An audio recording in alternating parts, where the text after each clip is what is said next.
Mister Ritesh Bisht, Ajay Gulati, आरती जी, स्तुति, प्रशस्ति और अंजू गुप्ता जी का मैं बहुत धन्यवाद करना चाहूँगी, जिन्होंने कमेंट सेक्शन में बहुत इंस्पायरिंग वर्ड्स लिखे हैं। और सभी न्यू कमर्स का मेरे channel back to basics with Preeti Gupta में बहुत बहुत स्वागत है। तो आइए फ्रेंड्स, आज की एडिटोरियल एनालिसिस शुरू करते हैं। ये द हिंदू का 30th of December का एडिटोरियल है। So let's dive. India has been regulating artificial intelligence use by expecting due diligence from platforms under the IT Act and rules. India has been regulating, India regulate करती आ रही है artificial intelligence के use को आशा करके कि जितने भी platforms AI के हैं जो आईटी एक्ट और रूल्स के तहत काम कर रहे हैं, वो अपनी तरफ से पूरी सावधानी बरतेंगे। ड्यू डिलिजेंस का मतलब होता है सावधानी बरतना, ठीक है। To take due care, to audit the things, to review and to scan, ठीक है, कि अपनी तरफ से वो सावधानी बरतेंगे। I have tried to shown a magnifying glass to give you the meaning of the phrase due diligence, ठीक है। अपनी तरफ से रेगुलेट करने की कोशिश कर रही है। रेगुलेट का मतलब होता है टू कंट्रोल और मॉनिटर समथिंग, और to control the flow of something, the speed of something, ठीक। तो गवर्नमेंट ऑफ इंडिया की यहाँ पर बात हो रही है कि वो आर्टिफिशियल इंटेलिजेंस के यूज़ को, जो एआई प्रोवाइडिंग प्लेटफॉर्म्स हैं आईटी एक्ट और रूल्स के तहत, उनसे आशा करके कि वो अपनी तरफ से पूरी सावधानी बरतेंगे, इस तरीके से वो रेगुलेट कर रही है, ठीक है। और ये आईटी एक्ट और रूल्स क्या हैं? ये फाइनेंशियल सेक्टर को रेगुलेट करते हैं। और इंडिया प्राइवेसी और डेटा प्रोटेक्शन रूल्स के तहत भी इन कंपनी से चाहती है कि ये सावधानियां बरतें। It does not yet have a consumer safety regime. इसके पास अभी तक कंज्यूमर्स यानी अ पर्सन हु कंज्यूम्स, उपभोक्ता को सुरक्षित रखने के लिए कोई सिस्टम नहीं है। Regime, system, plan of action, correct. It does not yet have. It is used for India. यहाँ पर आप देखिए दो वर्ब्स का यूज़ हुआ है, डज एंड हैव। डज कौन सी वर्ब है? डज एक हेल्पिंग वर्ब है और हैव यहाँ पर मेन वर्ब है इस सेंटेंस में, इसके पास नहीं है। तो ये हैव जो है ये क्या हो गई? मेन वर्ब हो गई। एंड टू रिमेंबर, जब भी हम एक सेंटेंस में हेल्पिंग और मेन दोनों वर्ब्स को यूज़ करते हैं तो helping verb we have to use in accordance with the subject and the main verb is always plural. So जो हमारी सब्जेक्ट जो थी वो क्या था? इंडिया था। क्योंकि ये सिंगुलर था इसलिए हमने हेल्पिंग वर्ब सिंगुलर की यूज़ करी है, और जो मेन वर्ब है वो हमेशा प्लूरल की ही यूज़ करनी है। So it does not have a consumer safety regime that deals with the states duty of care. India के पास अभी तक कंज्यूमर को सुरक्षित रखने का कोई प्लान ऑफ एक्शन या सिस्टम नहीं है जो कि स्टेट का जो कर्तव्य है कंज्यूमर की केयर करना, उससे डील कर सके। China pitched such a regime with draft rules. जबकि चाइना ने एक ऐसा सिस्टम खड़ा किया है। पिच का मतलब होता है to set a plan, a system, ठीक है, एट इनिशियल लेवल। तो चाइना ने एक ऐसा रिजीम खड़ा कर दिया है जिसमें ड्राफ्ट रूल्स बनाए गए हैं और इन्हें लास्ट वीक ही अनकवर कर दिया गया था। अनवेल्ड मीन्स अनकवर्ड, विच टारगेट इमोशनली इंटरैक्टिव सर्विसेज। और ये ड्राफ्ट रूल्स जो हैं ये इमोशनली इंटरैक्टिव सर्विसेज को टारगेट करते हैं। So what is the meaning of this emotionally interactive services? इसी से समझते हैं, the services which interact emotionally with people. तो हम किन सर्विसेज की बात कर रहे हैं? एआई की बात कर रहे हैं। और किसके इमोशंस को वो समझेंगे, ह्यूमंस के इमोशंस को समझ के उनके साथ कैसे इंटरैक्ट करेंगी, उन सर्विसेज की बात की जा रही है। इनमें ख़ास तौर पे क्या होता है कि ह्यूमन का सबसे पहले वो डिटेक्ट करेंगे कि उसका इमोशन या स्टेट ऑफ इमोशन क्या है, उसके बाद उसे इंटरप्रेट करेंगे, सिमुलेट करेंगे एंड देन वो इंटरेक्ट करेंगे। तो ये जितने भी सर्विस प्रोवाइडर्स हैं एआई या जितनी भी सर्विसेज हैं वो इमोशनली इंटरैक्टिव होती हैं, ठीक है। And propose to require companies to warn against excessive use, और इन्होंने ये भी प्रस्तावित किया है इन ड्राफ्ट रूल्स में कि वो कंपनी को कहेंगी कि उन्हें सचेत रहना है एक्सेसिव यूज़ के अगेंस्ट, कि कोई भी कंज्यूमर इमोशनली इंटरैक्टिव सर्विसेज का बहुत ज़्यादा यूज़ ना करें। And intervene when they detect science of extreme emotional state, और वो बीच में दखल करें जब वो देखें कि कंज्यूमर और एआई के बीच में कुछ साइंस दिखाई दे रहे हैं, कि इंटरैक्शंस के बीच में कुछ साइंस दिखाई दे रहे हैं एक्सट्रीम इमोशनल स्टेट्स के। कहने का मतलब ये है कि जब कंज्यूमर को आप देख रहे हो कि वो बहुत ज़्यादा एक्सट्रीम इमोशनल बिहेवियर कर रहा है, तब इन प्लेटफॉर्म्स को, इन सर्विस प्रोवाइडर्स को इंटरवीन करने की ज़रूरत है। Now what are these extreme emotional states? Feeling jumpy और ईजिली स्टार्टल्ड, आप बहुत ज़्यादा चौंक रहे हैं, आप घबरा रहे हैं, परेशान हो रहे हैं, ठीक है। आपकी हार्ट की पाल्पिटेशंस मतलब धड़कन बहुत ज़्यादा बढ़ गई हैं, आपको नींद नहीं आ रही है। These are the science of extreme emotional states. China ने तो ये बना दिया है, ड्राफ्ट रूल्स बना दिए हैं। If these rules seem justified for targeting psychological dependence that general rules about unlawful content do not address, अगर ये जो रूल्स हैं साइकोलॉजिकल डिपेंडेंस को टारगेट करने में सही साबित हुए, सही दिखे, दैट जनरल रूल्स, जो जनरल रूल्स थे अनलॉफुल कंटेंट को रोकने में कामयाब नहीं हो पाए, लेकिन इन रूल्स ने साइकोलॉजिकल डिपेंडेंस को टारगेट करने में सही साबित हुए, तब दे में ऑल्सो बी हार्श, तो इन रूल्स को थोड़ा सा और कठोर बनाया जा सकता है। किस सेंस में कठोर बनाया जा सकता है? क्योंकि expecting providers to identify users, अगर ये स्टेट एक्सपेक्ट कर रहा है कि जो सर्विस प्रोवाइडर्स हैं एआई के, वो यूज़र्स को आइडेंटिफाई करेंगे कि वो एक्सट्रीम इमोशनल स्टेट्स में है या नहीं है, तो वो उन्हें इंसेंटिवाइज कर सकता है मोर इंटीमेट मॉनिटरिंग के लिए, ज़्यादा क्लोज मॉनिटरिंग के लिए, ठीक है। सर्विस प्रोवाइडर्स अगर क्लोज मॉनिटरिंग कर पा रहे हैं कि येस कोई पर्सन या कंज्यूमर एक्सट्रीम इमोशनल स्टेट में है, तो उसके लिए इस स्टेट उन्हें इंसेंटिवाइज भी कर सकता है। What is the meaning of incentivise? आप सैलरी के साथ, एक फिक्स्ड सम ऑफ सैलरी के साथ कुछ एक्स्ट्रा कैश या दूसरे बेनिफिट्स टारगेट्स के साथ जब जोड़ दें तो उसे इंसेंटिवाइज करना कहते हैं, correct. India's posture is less intrusive, और ये जो था ये एक इफ़ वाला जो था ये कंडीशनल सेंटेंसेस था। दोस्तों देखिए, if these rules seem justified for targeting psychological dependence, तो इफ़ वाले कंस्ट्रक्शन के जितने भी सेंटेंसेस होते हैं उन्हें कंडीशनल सेंटेंसेस कहा जाता है, और ये बताते हैं कि अगर ऐसा होगा तो ऐसा हो जाएगा, अगर ये जस्टिफाइड प्रतीत होंगे या होते तो ऐसा होता, ठीक है। तो इनको हम कंडीशनल सेंटेंसेस कहते हैं।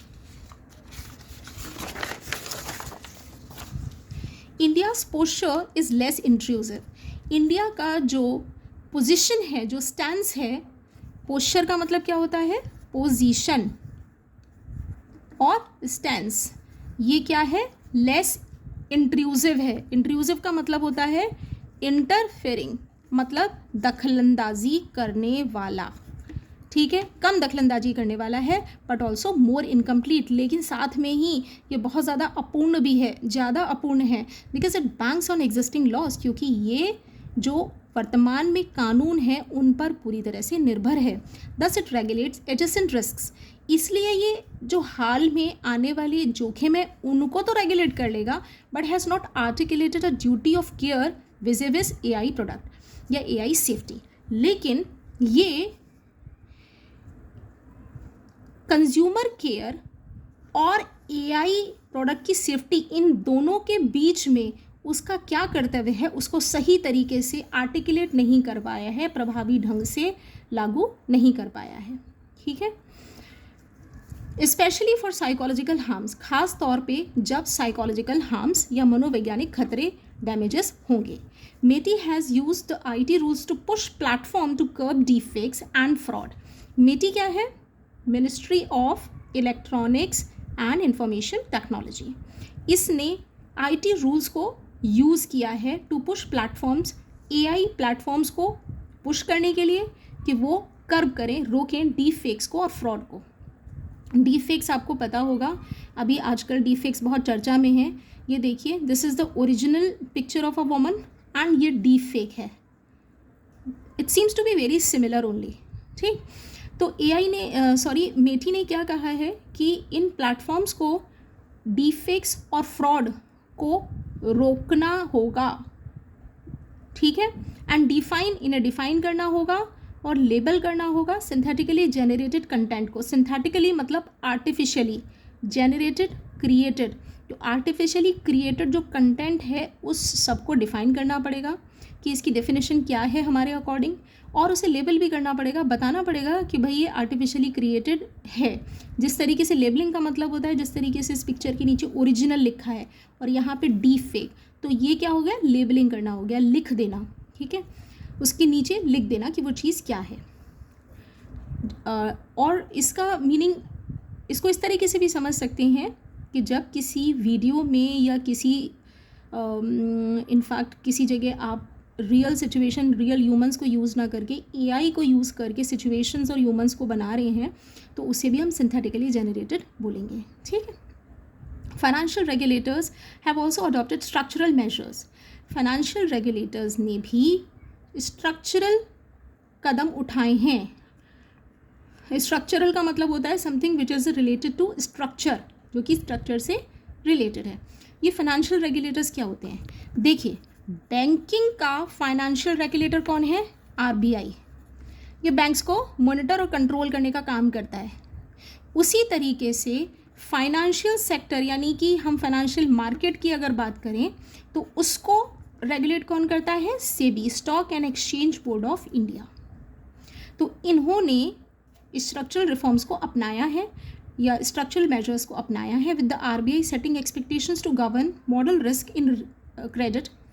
और RBI ने ये एक आशा की है कि वो मॉडल रिस्क को, जो जो रिस्क क्रेडिट के फील्ड में आती हैं उनको गवर्न करेगा, and developing it's free AI framework, और अपना फ्री AI का फ्रेमवर्क भी विकसित करेगा।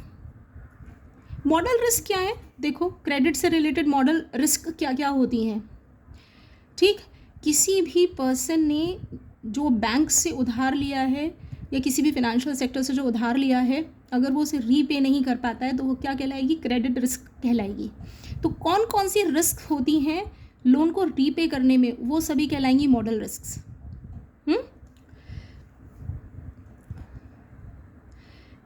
And developing its free AI framework process, and SEBI pushing for clear accountability on how regulated entities use AI tools।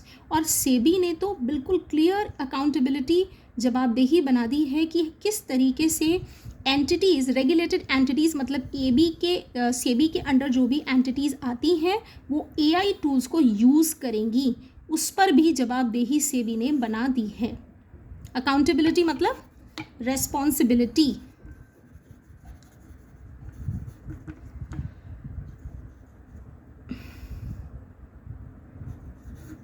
ठीक है, while some measures are preemptive, जबकि कुछ जो मेजर्स हैं, कदम जो हैं वो प्रीएम्प्टिव हैं। मेटी हैज़ बीन लार्जली रिएक्टिव, मेटी बहुत बड़े तौर पर रिएक्टिव ही रही है। So what is the difference between pre-emptive and reactive? Pre-emptive, study otherwise you will fail in the exam. Reactive, why didn't you study, you have failed in the exam, correct। Pre-emptive का मतलब होता है कि पहले से आपको बता देना या प्रिकॉशनरी मेजर्स ले लेना, और रिएक्टिव का मतलब होता है कुछ हो जाने के बाद अपनी प्रतिक्रिया देना।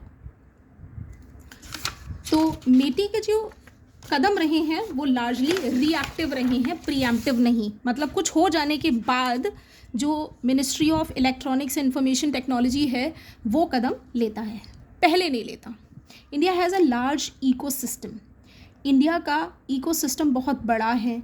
अगर आप इकोसिस्टम की बात करेंगे तो इकोसिस्टम बेसिकली क्या होता है, बायोटिक और एबायोटिक जितने भी नेचर में कंपाउंड्स हैं उन सब के बीच इंटरेक्शन और सब्सिस्टेंस के लिए, मतलब आपस में एक दूसरे का संतुलन बनाए रखने के लिए जो बायोटिक और एबायोटिक थिंग्स हैं उनमें जो इंटरेक्शन है उसको हम पूरे को इकोसिस्टम बोलते हैं। ठीक है, बायोटिक का मतलब होता है लिविंग बींग्स, बायोटिक का मतलब होता है physical things not living beings, जैसे एयर है, वाटर है, सॉइल है, ये सब। ठीक है, तो इनके बीच में आपस में इंटरेक्शन चलता रहता है और इसी तरीके से सब आपस में जुड़े रहते हैं सब्सिस्टेंस के लिए। तो ये तो आपका रहा इकोसिस्टम, जो कि जिसकी हम बात कर रहे हैं वो ये वाला है कि फाइनेंशियल सेक्टर आपस में और फाइनेंशियल सेक्टर का सोसाइटी से क्या इंटरेक्शन रहता है, कैसे एक दूसरे की सब्सिस्टेंस के लिए ज़रूरी हैं। तो ये फाइनेंशियल इकोसिस्टम हुआ। बैंक है, सोसाइटी में लैंडिंग करेगा। ठीक है, लैंडिंग से इंसान क्या करेगा, ट्रेडिंग करेगा, बिजनेस करेगा, ट्रांजैक्शन करेगा। कंज्यूमर क्या करेगा, उन चीज़ों को खरीदेगा, खरीद के क्या करेगा, पैसे पे करेगा, फिर वापस से पैसा कहाँ जाएगा, बैंक जाएगा। So this is called ecosystem, financial ecosystem.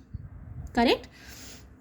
तो India has a large ecosystem that adopts models but is far behind the US and China in building frontier models of its own. India का एक बहुत बड़ा ecosystem है जो कि models को adopt करता है, लेकिन अभी भी वो यूएस और चाइना से बहुत पीछे है फ्रंटियर मॉडल्स, अपने खुद के फ्रंटियर मॉडल्स बनाने में। फ्रंटियर मॉडल्स मतलब जो दो देशों की सीमाओं के बीच में मॉडल्स हैं या लॉज जो हैं उनकी बात हो रही है। ठीक है, बॉर्डर से रिलेटेड हैं। ठीक है, in this context it should beware the cons of regulate first build later. इस परिप्रेक्ष्य में इसको जो नुकसान है, पहले रेगुलेट करो बाद में बनाओ, इसके खतरों से सावधान होना चाहिए। Specially since domestic capacity is lacking, ख़ास तौर से तब जब हमारी डोमेस्टिक कैपेसिटी लैक कर रही हो, हमारे खुद की घरेलू क्षमता चीज़ों को बनाने में लैक कर रही हो। ठीक है, कम हो। A more practical way might be, इसका एक ज़्यादा अच्छा प्रैक्टिकल रास्ता क्या होगा, to consider how it can nurture a frontier model, कि किस तरीके से एक ये दो देशों की सीमाओं के बीच जो मॉडल है किस तरीके से उसको नर्चर कर सकता है, बना सकता है, and govern the overall use of models, और किस तरीके से पूरे मॉडल्स जो बनाए गए हैं उनको किस तरीके से इस्तेमाल करना है, उनको गवर्न कर सकता है। Many of which will remain privately build. ये मॉडल्स जो हैं, जो मॉडल्स बनाए जाएंगे इनको गवर्न करने के, वो इनको गुप्त तरीके से बनाया जाएगा, प्राइवेटली बनाया जाएगा। And foreign for a while, और कुछ समय के लिए ये लोगों की समझ नहीं आएंगे। Inside India markets, Indian markets में लोगों को कुछ समय तक ये चीज़ें अनजान लगेंगी। ऑन द फर्स्ट काउंट, तो इन मेजर्स में सबसे पहले तो India can focus on improving access to computational resources. India focus कर सकता है कंप्यूटेशनल रिसोर्सेज को के एक्सेस को इम्प्रूव करने में। कंप्यूटेशनल रिसोर्सेज कौन से होते हैं, वो रिसोर्सेज जो कि कंप्यूटर्स से या डिजिटल टेक्नोलॉजी से जुड़े हुए हों, उन रिसोर्सेज को आप की एक्सेस को सुधारने में फोकस करें। अपस्किलिंग द वर्कफोर्स, जो वर्कफोर्स है उसको स्किल करें। इंक्रीजिंग पब्लिक प्रोक्योरमेंट को इंक्रीज़ करें। पब्लिक प्रोक्योरमेंट का मतलब होता है चीज़ों को प्राइवेट कंपनी से खरीदना। ठीक है, and translating research to industry, और रिसर्च को अब इंडस्ट्री मेहनत में बदल दे, while sidestepping the pitfall of paralysis, और पैरालिसिस के गड्ढे में ना कूद जाए। पैरालिसिस का मतलब होता है when your body does not move, inertia, static, आपकी बॉडी स्टैटिक ना हो जाए, इनर्ट ना हो जाए, आप रुक ना जाए। इस चीज़ की जगह आप साइड स्टेपिंग, मतलब आप बाय कंसेंसस, मतलब आपस में जो गवर्नमेंट है वो एक मत होके रिसर्च को इंडस्ट्री में बदले। रिसर्च को इंडस्ट्री को बदलने का मतलब क्या है, कि आपने रिसर्च तो बहुत कर ली, उस अनुसंधान को अब लागू कीजिए, ठीक है, और कहीं ऐसा ना हो कि आप पैरालिसिस के गड्ढे में गिर जाएं। इसलिए विच कुड इंक्रीज डिपेंडेंसी, क्योंकि अगर आप पैरालिसिस के गड्ढे में गिर गए तो क्या होगा, आपकी डिपेंडेंसी बढ़ जाएगी। On the second, India should consider regulating downstream.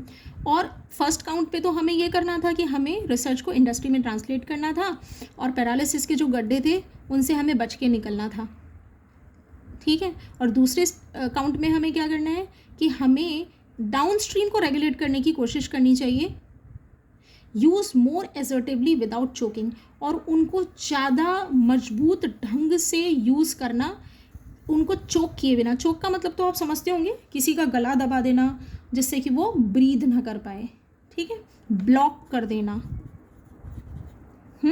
और डाउनस्ट्रीम और upstream, let me tell you, downstream नीचे की तरफ पानी का बहना, या पानी की धारा जो नीचे की तरफ बह रही है, और अपस्ट्रीम जो ऊपर की तरफ जा रही है। तो यहाँ पर जो बात की जा रही है कि आप डाउन स्ट्रीम को ज़्यादा एसर्टिवली यूज़ करें, मतलब कंज्यूमर्स को आप ज़्यादा शिक्षा दें, उनके हाथ में ज़्यादा टूल्स दें, ज़्यादा नॉलेज दें, ठीक है। और India should consider regulating downstream, consumer market को रेगुलेट करने की कोशिश करें ज़्यादा अच्छे ढंग से, और उसे चोक भी ना कर दे, ब्लॉक भी ना कर दे। और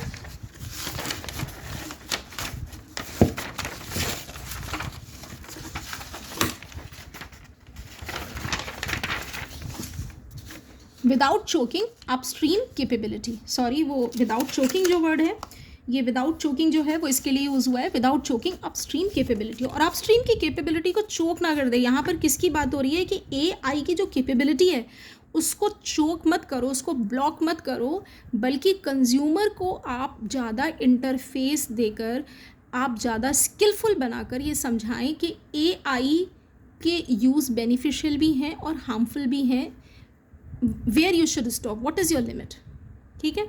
It can do this by adding obligations of companies that are deploying products in high risk context. ये ऐसा कब कर सकती है, इस तरीके से कर सकती है जब वो ज़्यादा बाध्यता लगा दे कंपनीज़ के ऊपर जो कि हाई रिस्क कंटेस्ट में प्रोडक्ट्स को डिप्लॉय कर रहे हैं, मार्केट में लागू कर रहे हैं, लेकर आ रहे हैं। And regulating how they monitor and respond to a model's behaviour, और रेगुलेट कर दें कि किस तरीके से वो मॉनिटर करते हैं कंज्यूमर और एआई के बीच में इंटरफेस को, और कैसे जवाब देते हैं अपने मॉडल्स के बिहेवियर पर, to existing privacy and consumer protection laws और रूल्स, ठीक है। For example, by expecting companies to submit incident report rather than requiring them to monitor users emotions. ये इन्होंने एग्जाम्पल देके बताया है कि कंपनी से एक्सपेक्ट करना कि कुछ घटना हो गई है, उसकी रिपोर्ट आप जमा करो, उससे बेटर है कि आप उनसे कहो कि जो यूज़र्स हैं, जो एआई यूज़र्स हैं, उनके इमोशंस को मॉनिटर करो, ठीक है। बाद में कुछ हो गया, वही प्रीएम्प्टिव एंड रिएक्टिव का डिफरेंस है, जो कि इन्होंने अभी बताया कि मेटी के जो एक्शंस हैं वो रिएक्टिव हैं, प्रीएम्प्टिव होने चाहिए। तो प्रीएम्प्टिव में क्या है कि आप कंपनीज़ को बोलो कि आप कंज्यूमर के बिहेवियर को मॉनिटर करें और रेस्पॉन्ड करें, इंटरवीन करें, ना कि बाद में जो हुए उन चीज़ों को आप रिपोर्ट करें। एंड इंसिडेंट रिपोर्टिंग का मतलब होता है कुछ इंसिडेंट्स हो गई, उसको आप रिपोर्ट कर रहे हैं, ठीक है। This way India can write rules for how Indians use models. इस तरीके से इंडिया रूल्स लिख सकती है, बना सकती है कि कैसे इंडियंस मॉडल्स को यूज़ करते हैं, without assuming that the global technology trajectory will rearrange itself to match its preferences। और ये मान के नहीं चलेगी, संभावित चीज़ को मान के नहीं चलना है इंडियंस को कि ग्लोबल जो टेक्नोलॉजी है उसकी जो कर्व पाथ है उसके साथ लोगों की जो प्रेफरेंसेस हैं वो अपने आप मैच कर लेंगी, ठीक है। मतलब इंसान को अगर एआई यूज़ करना है तो वो जो टेक्नोलॉजी है उसके साथ धीमे धीमे अपना संतुलन बना लेगी, सामंजस्य बना लेगी नहीं, ठीक है। तो if you talk about the attitude of the editor, तो ये बहुत इंफॉर्मेटिव है, आर्ग्यूमेंटेटिव है। आर्ग्यूमेंटेटिव क्यों है? क्योंकि उसने बहुत सारे एग्जांपल्स देके समझाया है कि हमारी जो मेटी है उसकी अप्रोच रिएक्टिव है, प्रीएम्प्टिव नहीं है। देन उसने ये बताया कि हमारे पास कैपेसिटी बिल्डिंग नहीं है, फ्रंटियर मॉडल्स जो हैं उनको लेकर यूएस और चाइना में कैपेसिटी बिल्डिंग है, उनके पास स्ट्रेंथ है, लेकिन इंडिया के पास कोई मॉडल नहीं है, फ्रंटियर मॉडल नहीं है। फिर उन्होंने बोला है कि एआई को चोक करने की जगह है आप कंज्यूमर को इन कंपनीज़ को जो कि एआई प्रोवाइड कर रही हैं उनको आप मॉनिटर करने के लिए बोलिए, इंटरवीन करने के लिए बोलिए, जिससे कि जहाँ पर भी आप इमोशनल एक्सट्रीम इमोशनल स्टेट में कंज्यूमर को पाते हो उसी समय आप इंटरवीन कर पाओ, उन्हें रोक पाओ। सो इंसिडेंटल रिपोर्टिंग नहीं करनी है, प्रिएम्प्टिव बिहेवियर अपनाना है, मॉनिटर करना है, ठीक। और यहाँ एक और चीज़ है कि अगर आप बात करेंगे एआई वर्सेस ह्यूमन इंटेलिजेंस, तो एक बहुत अच्छा जो व्यू पॉइंट निकल कर आया है यहाँ पर एडिटर का, वो he is speaking in favour of AI, है ना। आपने एक बहस सुनी होगी कि एआई और ह्यूमन इंटेलिजेंस में क्या चीज़ बेटर है, तो इसने बेटर तो नहीं बताया है ह्यूमन इंटेलिजेंस में, लेकिन हाँ एडिटर ने ये ज़रूर कहा है कि एआई की कैपेसिटी जो है वो बहुत ज़्यादा है, उसको एक्सप्लोर करना चाहिए, चोक नहीं करना चाहिए, ठीक है। So with this I call this session of. Thank you very much. Kindly do like, share and subscribe to my channel.